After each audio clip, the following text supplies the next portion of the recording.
ایک بچہ اور شہزادی ایک دفعہ کا ذکر ہے کہ ایک چھوٹے سے گاؤں میں ایک غریب بچہ رہتا تھا جس کا نام احمد تھا۔ احمد بہت محنتی اور ذہین تھا، لیکن اس کے پاس دنیا کی کوئی بڑی چیز نہیں تھی۔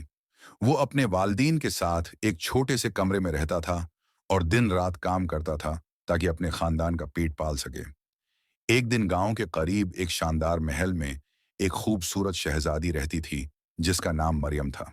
شہزادی مریم بہت نرم دل اور محبت کرنے والی تھی، لیکن اس کے باوجود وہ بہت اکیلی تھی کیونکہ محل کے لوگوں کے پاس صرف دولت تھی، لیکن حقیقی دوستی اور محبت کا کوئی تصور نہیں تھا۔ شہزادی ہمیشہ اپنی عیش و عشرت کی زندگی سے تنگ آ چکی تھی۔ ایک دن شہزادی مریم گاؤں کی طرف سیر کرنے نکلی۔ احمد بھی اپنے کام سے فارغ ہو کر درخت کے نیچے بیٹھا تھا۔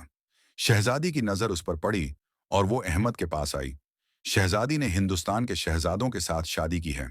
اس سے پوچھا، تم یہاں کیا کر رہے ہو؟ احمد نے مسکرا کر جواب دیا، میں صرف اپنے والدین کی مدد کے لیے کام کر رہا ہوں۔ شہزادی نے احمد سے پوچھا کہ وہ کس چیز سے خوش ہوتا ہے۔ احمد نے کہا، میں خوش ہوں جب میں اپنے والدین کا خیال رکھتا ہوں اور انہیں خوش دیکھتا ہوں۔ شہزادی مریم احمد کی سادگی اور محبت کو دیکھ کر بہت متاثر ہوئی۔ اس نے فیصلہ کیا کہ وہ احمد کے ساتھ کچھ وقت گزارے گی اور اس کی زندگی کے سادہ اصولوں کو سمجھے گی۔ دونوں نے ایک ساتھ گاؤں کے مختلف حصوں کا دورہ کیا اور احمد نے شہزادی کو بتایا کہ خوشی صرف دولت یا عیش و آرام میں نہیں ہوتی، بلکہ سچی محبت اور دوسروں کی خدمت میں ہوتی ہے۔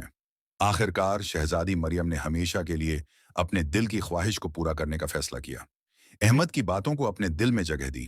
وہ واپس محل آئی اور اس نے اپنی زندگی کے طرز کو بدلنے کا فیصلہ کیا۔ اس نے لوگوں کی مدد کرنا شروع کر دی اور گاؤں کے بچوں کے لیے اسکول قائم کیا تاکہ وہ بھی تعلیم حاصل کر سکیں۔ احمد اور شہزادی مریم کی دوستی نہ صرف گاؤں کے لوگوں کے لیے ایک مثال بن گئی، بلکہ اس نے دنیا کو یہ سکھایا کہ سچی خوشی اندر کی محبت اور خدمت میں چھپی ہوتی ہے۔